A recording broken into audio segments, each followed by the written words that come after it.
GERD's worst nightmare might be ginger, or apple cider vinegar, or that probiotic a coworker swears changed her life. But here's the uncomfortable truth. The same probiotic that fixes one person's bloating might do absolutely nothing for someone else. And in some cases, it can even make some symptoms worse. So why does this happen? And if probiotics are good bacteria, shouldn't they help everyone? Stay with me until the end, because I'm going to give you two things. First, a clear framework to decide whether probiotics are likely to help your specific gut issue. And second, a simple checklist you can use before you spend another dollar on supplements that might be expensive urine. My name is Marcus. I'm a research scientist. I'm the wellness watchdog, and you're watching Health Sense or Nonsense. I spend hours reviewing the latest journals and data so you don't have to. And yes, I have read more probiotic studies than any human reasonably should. At this point, even my dog looks at yogurt suspiciously. Today, we're breaking down the real evidence on probiotics. No hype, no miracle claims, just what the science actually says. Let's start with the basic idea. Probiotics are live microorganisms, usually bacteria, that are intended to provide a health benefit when consumed in adequate amounts. That's the official definition used in scientific literature. In plain English, they are friendly microbes that may help balance the ecosystem in your gut. Your gut microbiome is a collection of trillions of bacteria and other microorganisms living in your digestive tract. Think of it like a rainforest, diverse, complex, delicate. If you throw in the wrong species, you don't get harmony, you get chaos. And here's the first myth we need to bust. Probiotics are not one thing. They are not a single product. There are dozens of species and hundreds of strains. Lactobacillus is not the same as Bifidobacterium, and even within a species, one strain can behave very differently from another. That's important because when we look at the research, benefits are usually strain specific, not brand specific, not label vague, strain specific. For example, certain strains of Lactobacillus have shown benefit in preventing antibiotic-associated diarrhea in randomized controlled trials. A randomized controlled trial means participants are randomly assigned to receive either the treatment or a placebo, which helps reduce bias. Several meta-analyses, which combine data from multiple studies, support this finding. But here's where it gets really interesting. Those same strains do not consistently improve irritable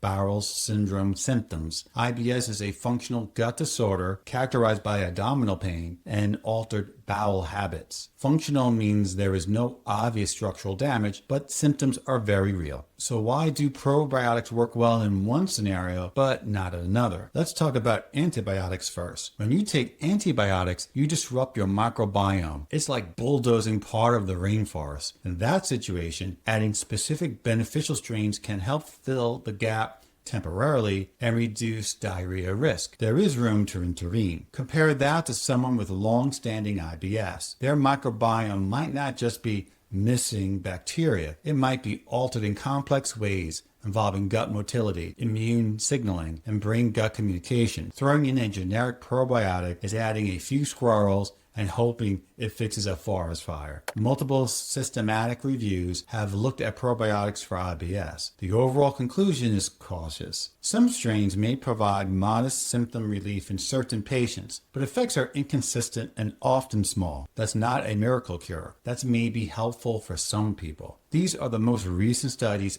I could find on this topic, including meta-analyses published within the last few years. And the pattern is consistent. Heterogeneous results. That means mixed outcomes. Let's talk about inflammatory bowel disease, like Crohn's disease and ulcerative colitis. These are autoimmune conditions involving chronic inflammation of the gut. Evidence for probiotics here is even more nuanced. Certain probiotic combinations may help maintain remission in ulcerative colitis, but for Crohn's disease, the data is weak. Again, strain-specific, condition-specific, and not universal. So here's a reminder. Stay with me because I'm going to show you exactly how to match a probiotic decision to your symptom pattern so you don't waste time or your money. Quick pause. If you appreciate evidence-based breakdowns like this, hit like and subscribe. It helps this channel grow and keeps health misinformation from dominating your feed. A brief disclaimer. This video is for educational purposes only and is not medical advice. Always discuss supplement decisions with your healthcare provider, especially if you have chronic conditions or are immunocompromised. Back to the science. One of the most overlooked findings in probiotic research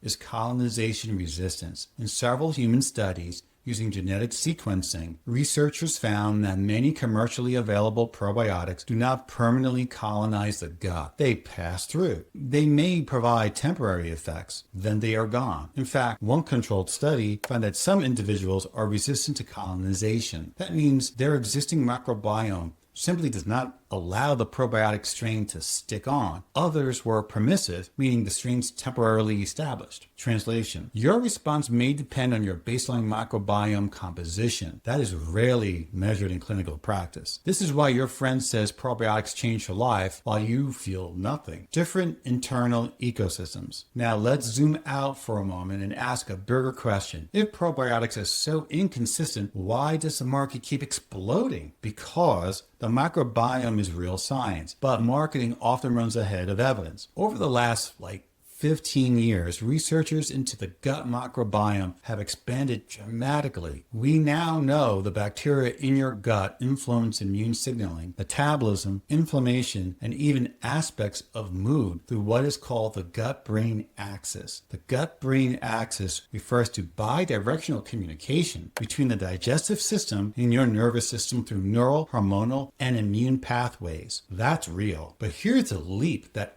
often happens. We go from the microbiome is important to this capsule will optimize your entire body. That's not how biology works. Your microbiome contains trillions of organisms and thousands of species interacting in dynamic balance. Take 10 billion colony-forming units of two strains is not the same as rebuilding an ecosystem. And colony-forming units, or CFUs, simply measure how many live bacteria are in a product. More is not automatically better. In some trials, lower dose targeted strains perform just as well as higher dose broad combinations. Now let's talk about combinations. Many probiotic supplements contain 5, 10, even 20 strains. It sounds impressive, but in clinical trials, multi-strain blends are often tested as a single proprietary mixture. That means we do not always know which strain is responsible for benefit, or whether some strains may even compete with each other. More is not automatically smarter. Another under-discussed issue is survivability. Probiotics have to survive the stomach acid to reach the intestines. Some strains are naturally more resistant. Others rely on special coatings, but even when they survive transit, colonization is usually temporary. In most studies where stool samples are analyzed, probiotic strains decline rapidly after supplementation stops. So if you feel better while taking them and worse after stopping, that may suggest a transient effect rather than a long-term ecosystem shift. Now let's address small intestinal bacteria overgrowth, or SIBO. SIBO is a condition where excessive bacteria populate the small intestine, leading to bloating,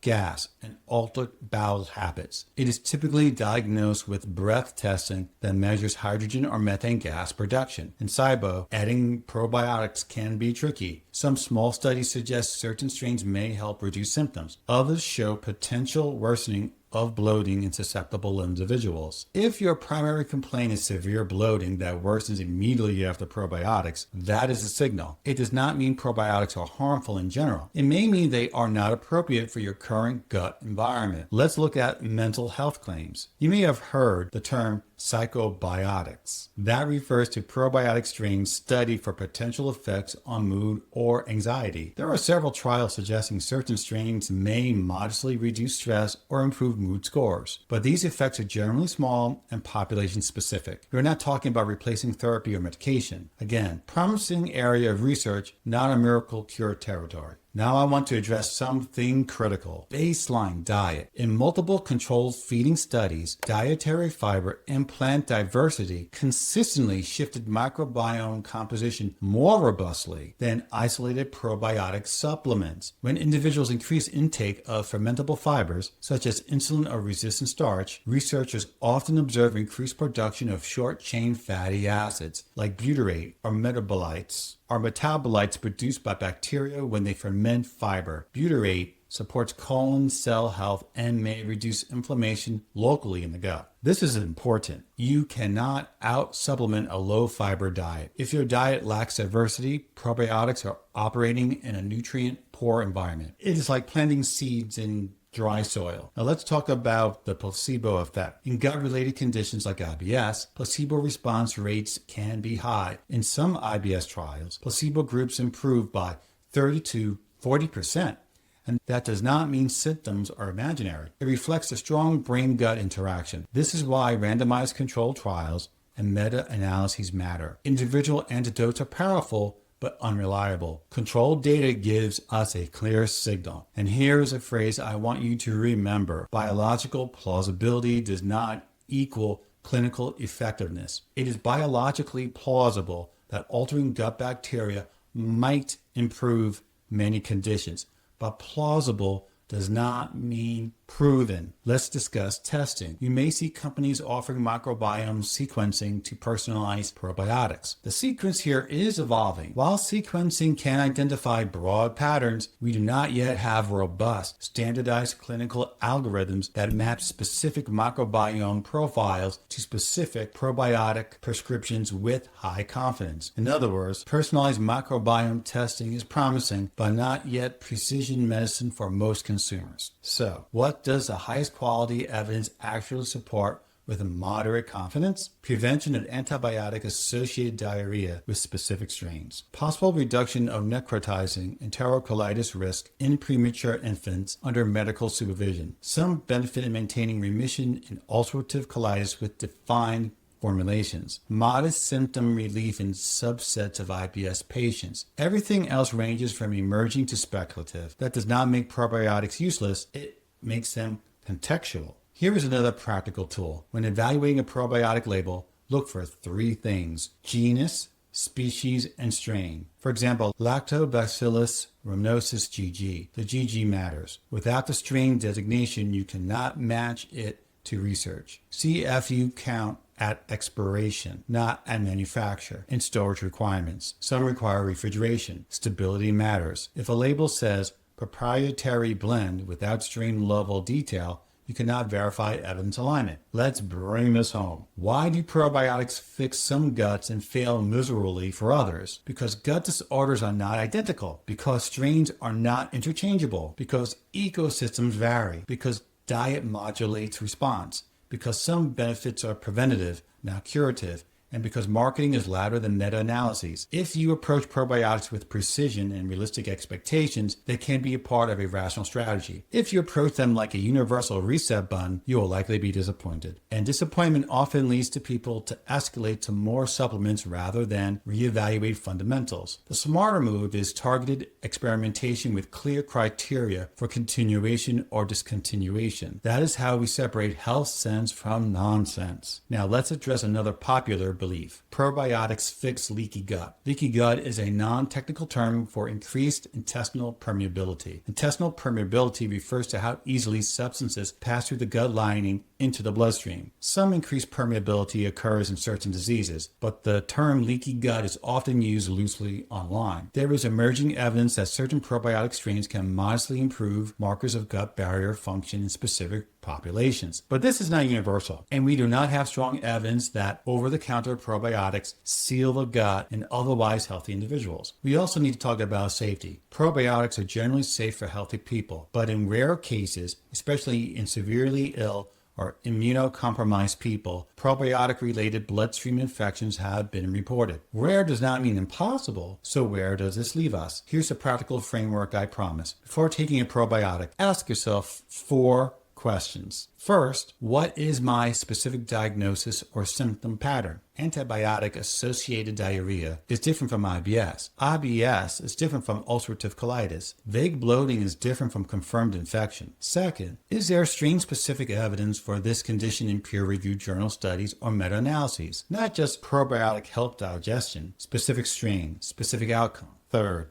Am I expecting prevention or treatment? Probiotics tend to show stronger evidence in prevention contexts, like reducing antibiotic-associated diarrhea, than in curing chronic complex disorders. Fourth, what is my time frame? If you try a probiotic for 4 to 8 weeks and see no measurable improvement, the evidence suggests continuing indefinitely is unlikely to suddenly create benefit. Now let's simplify this into a checklist you can screenshot. If you are taking antibiotics and want to reduce diarrhea risk, a probiotic with documented strains may be reasonable. If you have IBS, understand benefits are modest and strain dependent. Consider a defined trial period and track symptoms. If you have inflammatory bowel disease, talk to your gastroenterologist before starting anything. Evidence is limited and specific. If you are generally healthy and just want better gut health, focus first on dietary diversity. Whole foods consistently show stronger evidence for improving microbiome diversity than most supplements. Fiber acts as a prebiotic. A prebiotic is a substance that feeds beneficial bacteria. Think of probiotics as adding seeds. Prebiotics are the fertilizer. Without fertilizer,